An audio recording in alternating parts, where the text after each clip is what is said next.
Sejam todos bem-vindos a mais um Fininger Talks. Meu nome é Écio Moraes, eu sou diretor do IBGM e o nosso convidado de hoje é a Engrácia Costa.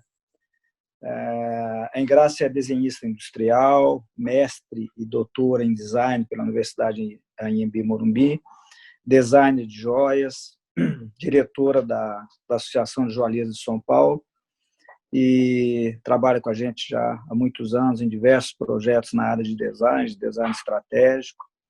E nós vamos bater um papo aqui hoje sobre design estratégico, sobre normas técnicas. Engrácia, muito obrigado aí por ter aceitado o nosso convite. Obrigado pelo convite, Écio. Engrácia, em primeiro lugar, você representa o IBGM junto à ABNT em um grupo de trabalho que está desenvolvendo uma norma técnica para disciplinar a representação do desenho técnico, né? A forma que o designer apresenta o desenho, né? Então, estabelecer alguns parâmetros mínimos que não existiam. Queria que você falasse um pouquinho desse trabalho, como é que vai indo esse grupo, qual é a perspectiva de termos uma norma nesse sentido, experiências internacionais. Esse trabalho nós começamos efetivamente em relação à joalheria no começo desse ano, né? Eu venho participando da comissão da ABNT, que é a CEE 237, que é uma comissão especificamente de desenho técnico, já desde o ano passado, né? Eu já tenho isso. E foi mais para a gente poder entender como é que era esse mecanismo, e a partir desse começo de ano, nós conseguimos, junto à ABNT, autorização para formar um grupo de trabalho dentro dessa comissão mesmo, para que a gente pudesse fazer o estudo totalmente dirigido para a joalheria, né? Então, esse grupo de trabalho, ele foi feito nessa comissão e não na outra que já existe de joalheria, né, a C033, por conta de ser esse estudo muito específico do desenho técnico, né? Então, esse trabalho está sendo super interessante. Nós conseguimos reunir um grupo de profissionais depois que nós convidamos a todos que quisessem participar desde o começo do ano até praticamente maio, junho, nós deixamos aberto para quem quisesse participar. E nós estamos com um grupo já grande, mais de 15 profissionais, trabalhando nisso. São pessoas que são tanto professores mesmo de joalheria, de desenho de joias, como joalheiros, né? Tem empresários nos ajudando também. E a intenção desse projeto é de nós tentarmos criar parâmetros para a representação gráfica de projetos para a joalheria. Então, a gente está encaminhando, já tivemos a segunda reunião oficial, já tivemos várias outras que foram mais para que nós conseguíssemos articular o grupo, né? E esse trabalho agora ele está começando a fazer o esboço dessa norma, para depois nós podermos estruturar toda ela, né, com desenhos, com exemplos.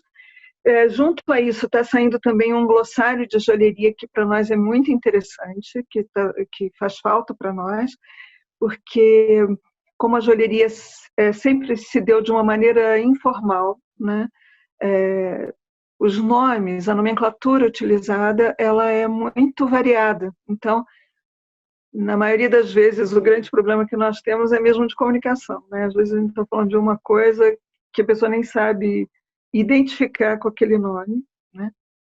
Então, são algumas coisas que estão vindo juntas, né? E está sendo um projeto bastante interessante, assim, muito rico. No fundo, nós todos estamos aprendendo também. E qual a importância dessa norma para produtividade e a competitividade da indústria, Engrácia? Eu queria que você explicasse um pouquinho apesar do nosso público ser composto de profissionais do segmento joalheiro, varejistas, designers, industriais e tudo, a gente percebe que a questão da norma técnica não é muito difundida no setor, né? Então, por que é importante uma norma para a apresentação do desenho? Olha, o que nós entendemos é que uma norma técnica, ela tem um papel fundamental como linguagem mesmo de comunicação entre todos esses atores, né, que interagem no setor. A norma técnica cria uma linguagem de consenso única para que as pessoas consigam se entender melhor. Nós já temos algumas normas no setor, né, que não estão sendo muito utilizadas e que seria bom que a gente tivesse maior divulgação, como é o caso da norma de folheados, como é o caso da norma dos aros, né, de anéis. Existe a norma da BNT, então a gente unificaria isso, é mais fácil esse diálogo. Internacionalmente, a própria BNT, hoje, ela está procurando parear as suas normas, que são nacionais, com as ISO, que são as normas internacionais. Então, estão sendo feitas várias revisões de normas brasileiras para acompanhar as normas internacionais, exatamente para facilitar essa comunicação. Para nós no setor, ela é super importante, porque assim, o setor foi crescendo muito, né, em todos os seus segmentos. E particularmente a questão de produção para nós, ela é um ponto sensível, porque o que nós vimos ao longo desses anos todos é que como esses processos de produção foram sendo alterados, a gente hoje dispõe de tecnologias novas, né? Então, essa relação que havia entre a criação e as equipes de produção, ela veio se alterando, né? E nesse momento, quando a gente passa a lidar com processos digitais, né, computacionais, tudo fica um pouco mais minucioso. Então, é preciso conhecer vários itens desse processo todo, né, para que a gente possa projetar peças que sejam viáveis ali no final. Uma das queixas maiores que nós tivemos ao longo de todos esses anos foi exatamente a da questão de que desenhos eram comprados pelas empresas e que não eram viáveis de serem produzidos, né?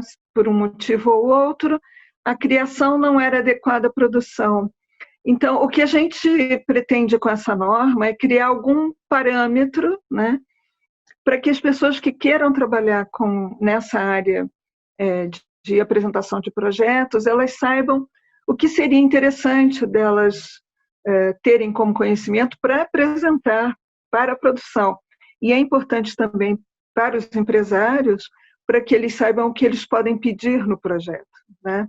Então, eu acho que nesse momento, para nós, é fundamental a gente investir nisso em função desse diálogo entre criação e produção.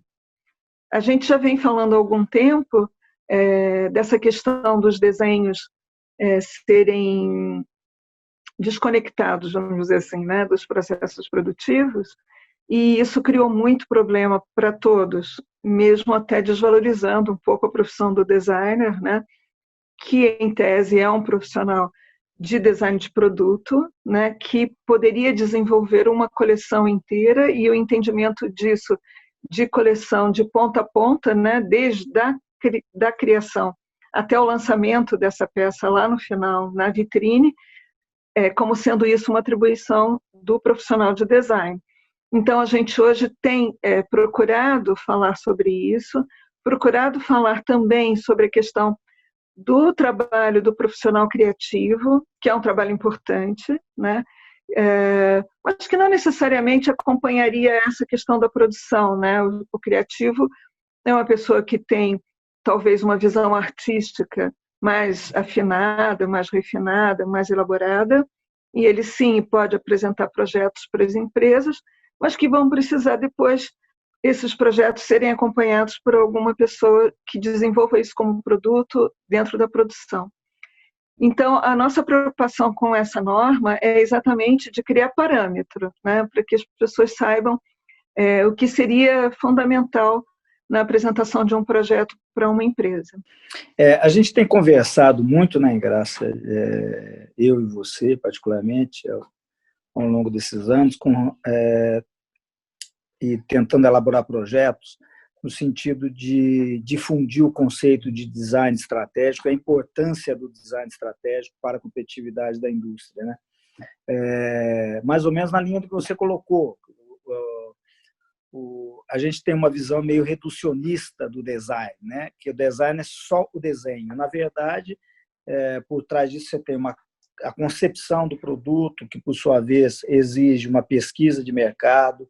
Essa pesquisa tem que trabalhar as tendências do mercado, o posicionamento da empresa que encomendou aquele desenho, daquela indústria que encomendou aquele desenho, o alinhamento daquele desenho com a marca da empresa, com a estratégia da empresa, a questão da viabilidade do produto tem que ser atendida até a ponta final, realmente como é que isso vai ser oferecido para o cliente final, no caso, para o varejo, né? Ou seja, o design estratégico permeia tudo isso.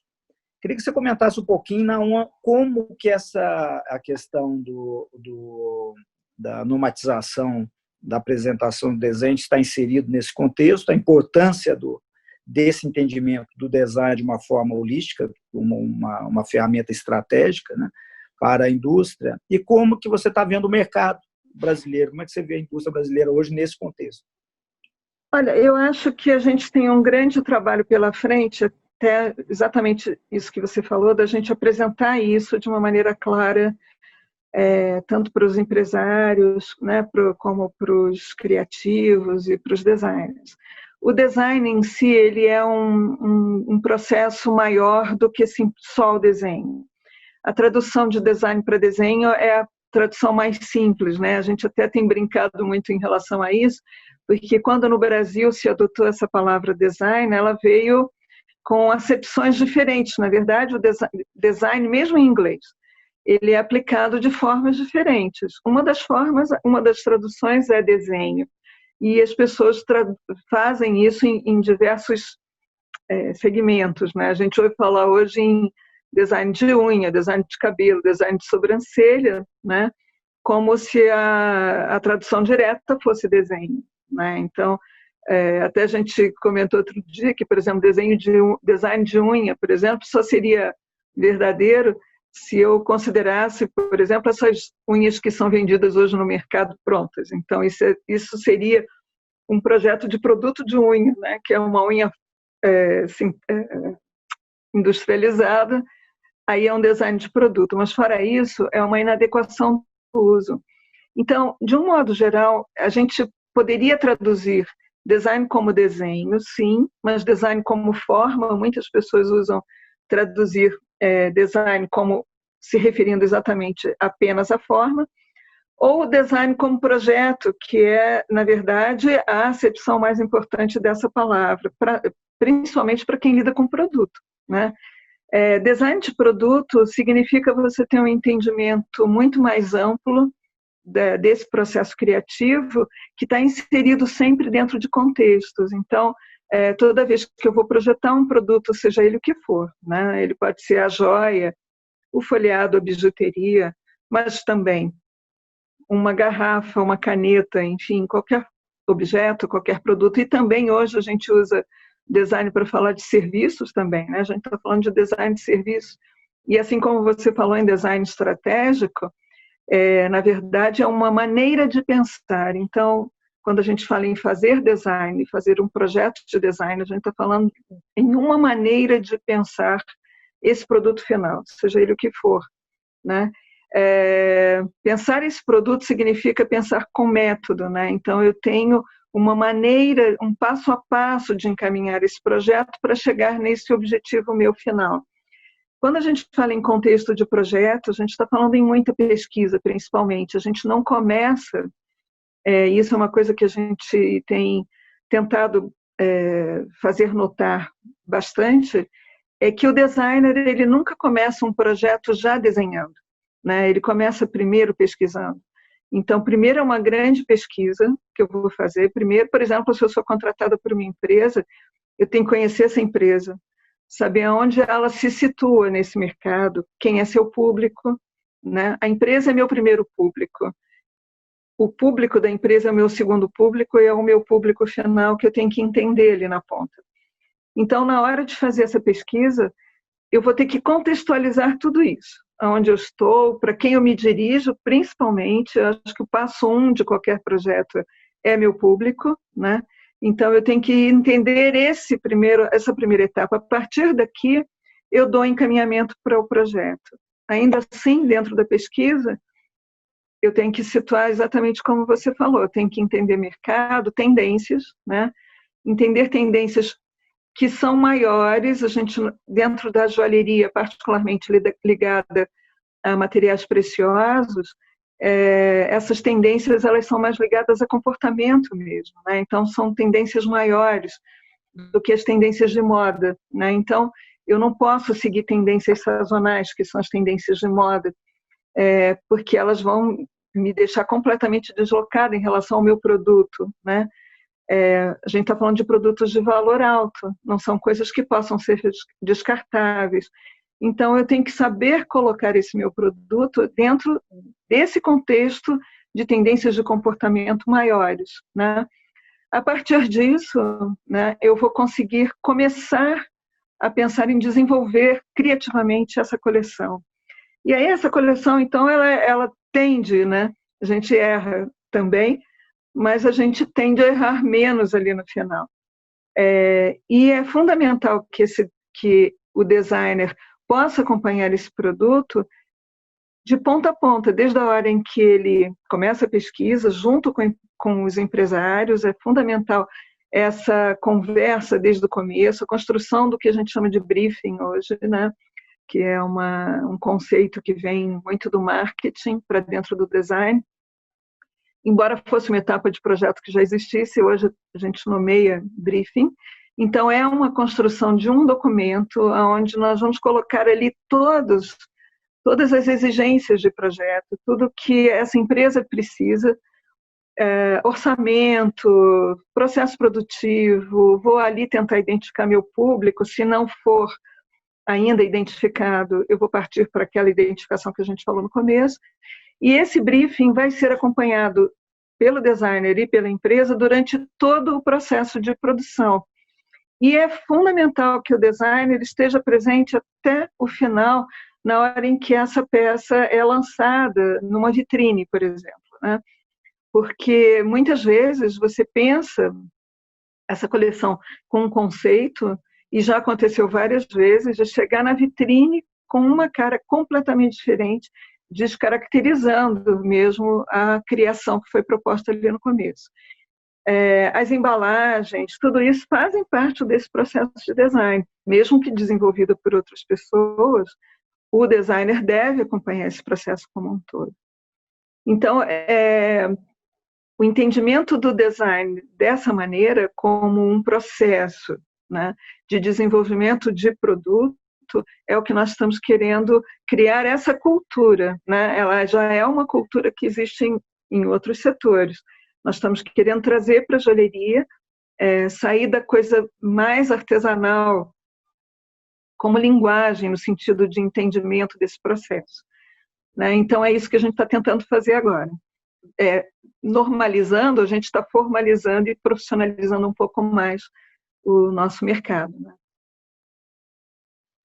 Você tem expectativa de quando que essa norma pode ser submetida à apreciação formal da BNT, ser votada e, aliás, ser apresentada ao público? Porque tem existe a norma para aprovação das normas, né? Então isso tem que ser aberto ao assim, mercado. Na verdade, eu gostaria que a gente pudesse andar mais rápido. É que a questão é que nós estamos fazendo reuniões uma vez por mês, né? A gente está tentando andar da maneira mais rápida possível para poder fechar esse texto, né, dentro da apreciação desse grupo inicial, e depois a gente abre para consulta pública. Então, ela vai ficar disponível para que as pessoas possam opinar também, né? Então, as pessoas vão ter acesso a isso. A gente tem um prazo, a BNT sempre dá um prazo para que as pessoas possam opinar sobre esses itens que vão ser apresentados. É importante a gente lembrar que essa norma, esses desenhos, eles têm o objetivo primordial de melhorar essa comunicação entre criação e produção, né? Então, é um elo dentro desse processo que eu falei do design como um todo, ele é um elo ali no centro, né? Que é a ponte de ligação mesmo entre processo criativo e processo de produção.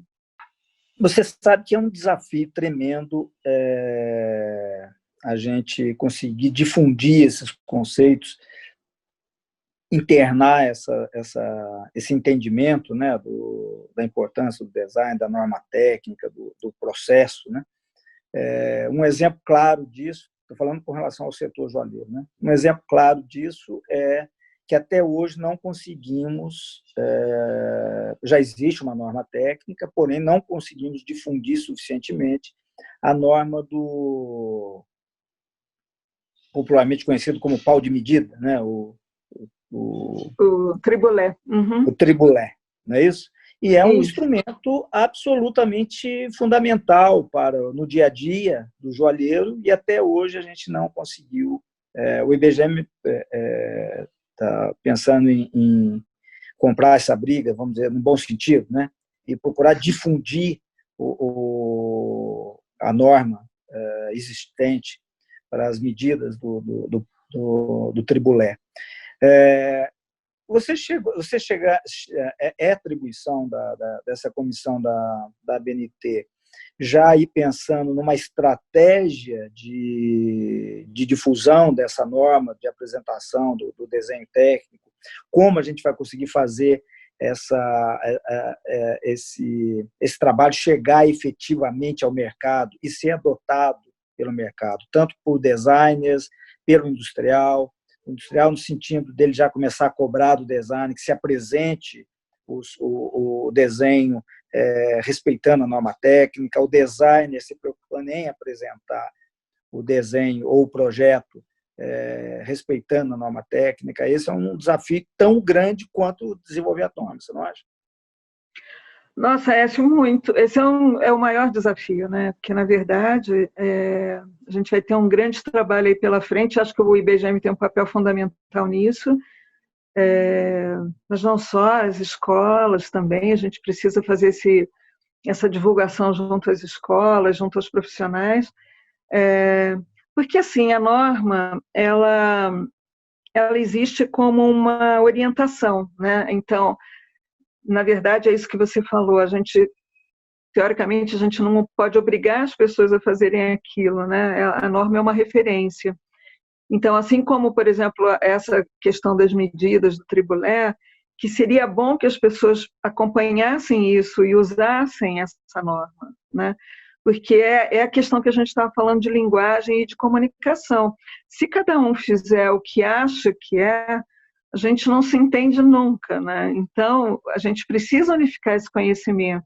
E a gente só vai conseguir fazer isso dando muita divulgação para isso.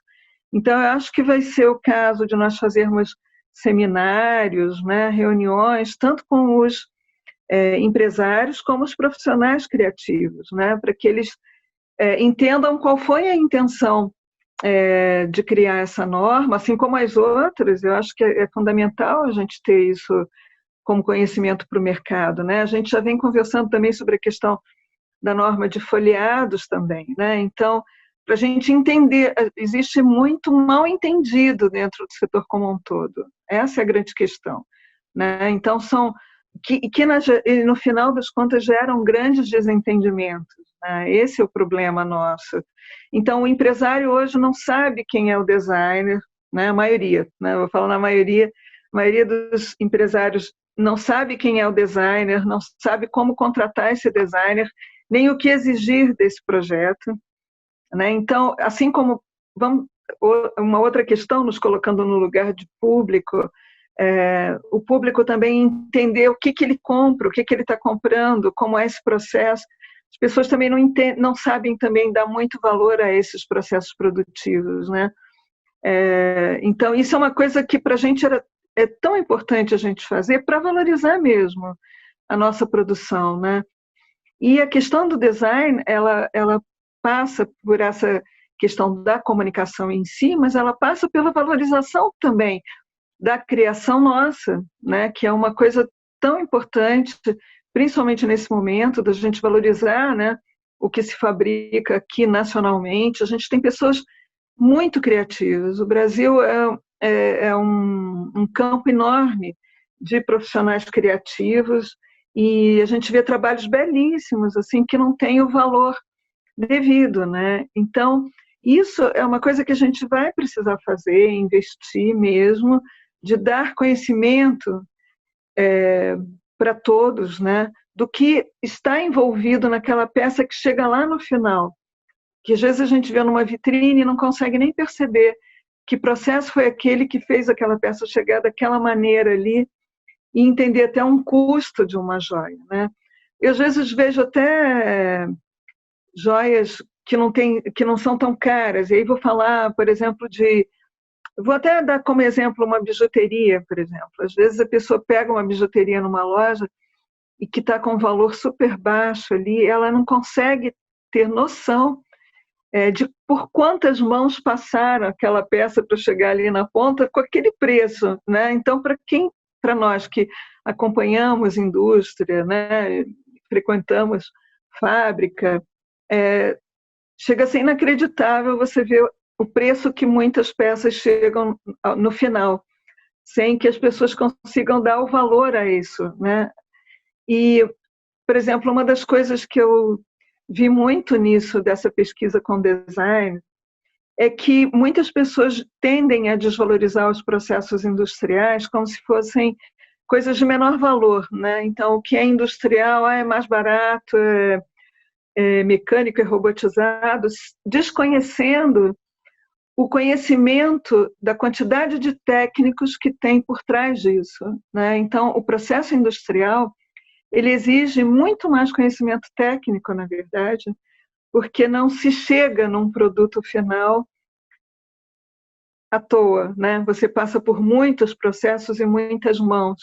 Então, o processo industrial exige conhecimento técnico. Quando a gente fala em design de produto, a gente basicamente está falando desse conhecimento técnico, né? Que poderia, teoricamente, parar no desenho. A gente faria todo esse processo de pesquisa e no desenvolvimento da coleção como desenho e poderia te entregar essa coleção de desenhos e a empresa vai desenvolver. Mas a atribuição do designer é aquela que eu falei inicialmente, ela é muito maior, então. Então, esse conhecimento é técnico e precisa ser valorizado, né? Então, o processo industrial, ele envolve muitas pessoas com muitos conhecimentos específicos em etapas distintas. Então, isso é uma coisa importante da gente mostrar cada vez mais como é que isso acontece e tem pessoas se especializando cada vez mais, né? Então, hoje você tem esses processos digitais, computacionais, com processos e projetos e programas diferentes computacionais, que vão especializando cada vez mais os profissionais nessas etapas, não desprezando de maneira nenhuma, e eu acho fundamental a gente valorizar cada vez mais também os processos manuais, porque eles não vão poder ser deixados de lado. O fazer da ourivesaria, né, da joalheria, ele é precioso, e embora a gente hoje adote muito desses programas digitais, eles não vão substituir completamente, porque a gente tem o valor desse fazer manual, né, desse ofício, né, e é importante que a gente valorize cada vez mais esse profissional que também esse artífice, né, que faz a joia manualmente. E isso acho que a gente não vai perder nunca, né, porque a alta joalheria é feita assim. Então, eu acho que esses processos todos, a gente tem que cada vez dar mais conhecimento em todos os níveis, né? Desde das pessoas que atuam dentro do setor em diversos níveis, até o pessoal de ponta, né? Quem vai vender, né? E dar conhecimento também é público. O público precisa começar a entender e valorizar cada vez mais a joia que chega até ele, né? É verdade. E você citou aí a questão da nomenclatura, da terminologia adotada no setor, né? No segmento de joias folhadas, por exemplo, a gente vê uma certa confusão reinante, né? joias folhadas, chapeado, banhado, semijoia, né? O setor tem uma dificuldade de uniformizar a terminologia, né? E muita gente acha que isso não tem grandes relevâncias, mas tem, não tem, Graça? Você chegar, o varejo ou uma vendedora, sei lá, compreender o que significa cada coisa, né? E porque ajuda a vender, ajuda a posicionar, né? A profissionalizar o setor. Isso tem a ver com a questão do design também. Olha, totalmente. Isso é uma das coisas que me incomoda particularmente muito, assim, porque eu tenho visto, eu chego em lojas e até meus filhos brincam comigo. Lá vai ela começar a perguntar de novo. Eu quero tentar entender o que é isso aí na ponta, porque é muito curioso. A confusão que as pessoas fazem com essa nomenclatura e a confusão que chega para o cliente, né, no final das contas, porque eu outro dia vi duas argolas muito parecidas na mesma vitrine, uma do lado da outra, uma custava praticamente o dobro da outra. E aí eu perguntei para a moça, né, claro que já era a minha pesquisa, por que a diferença, elas são tão parecidas? Aí a moça, é que essa que você está vendo, que é mais cara, ela é uma joia folheada, ela não é uma joia folheada, ela é uma joia banhada. Então, ela tem um preço mais alto porque ela tem mais ouro. E essa do lado, que é mais barata, ela é uma joia folheada porque ela tem menos ouro. E eu, na hora, eu falei assim, posso te falar uma coisa? Você me desculpe, assim, seria o contrário. Aí ela, não, de jeito nenhum, nós somos treinadas assim. Eu falei assim, tá, assim, a única coisa que eu posso te dizer nesse momento é que, teoricamente, seria o contrário, isso que você está falando, e que também, teoricamente, a gente não fala banhado, não existe joia banhada, né? Se eu fosse considerar uma joia como banhada, eu ia estar falando do banho de bijuteria. Então, para mim, o que você está falando seria exatamente o contrário do que você está dizendo, mas ok. E aí, isso não aconteceu uma vez, vem acontecendo várias vezes. Até outro dia, em Serra Negra, numa loja também que vende coisas bem bacanas até, são joias folheadas de primeiríssimo, assim.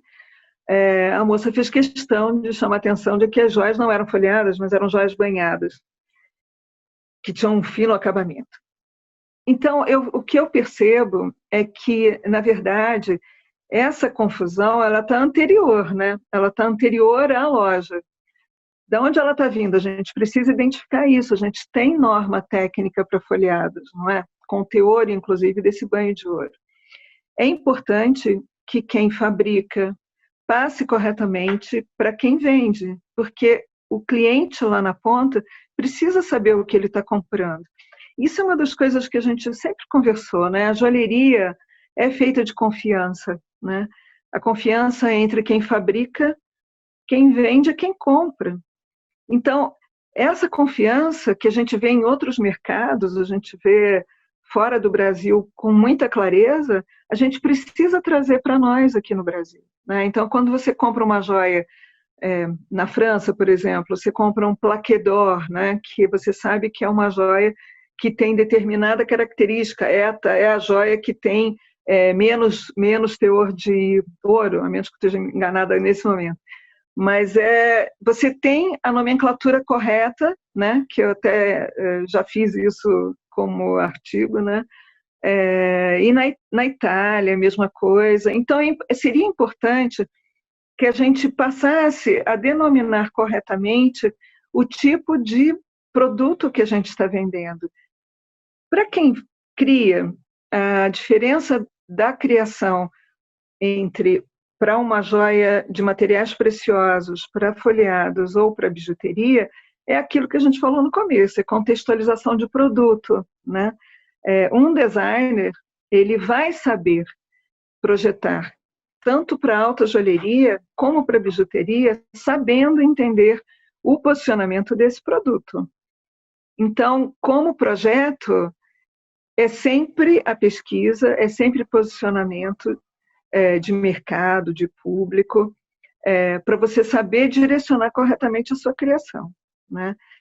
Mas essa questão da nomenclatura, eu acho que é uma coisa que a gente vai precisar trabalhar muito em cima disso, fazendo, de novo, seminários e encontros e uma divulgação mais ampla, para que haja essa comunicação entre todos que atuam no setor, né? E eu acho fundamental, eu acho que é muito importante para a gente dar seriedade ao que a gente está fazendo, profissionalizando fundamentalmente o nosso setor e criando uma confiança até para mercados externos, né? Porque as pessoas olham com uma certa desconfiança. Eu, conversando outro dia com uma pessoa da Itália, ele falou assim, bom, mas no Brasil a gente não sabe o que está comprando.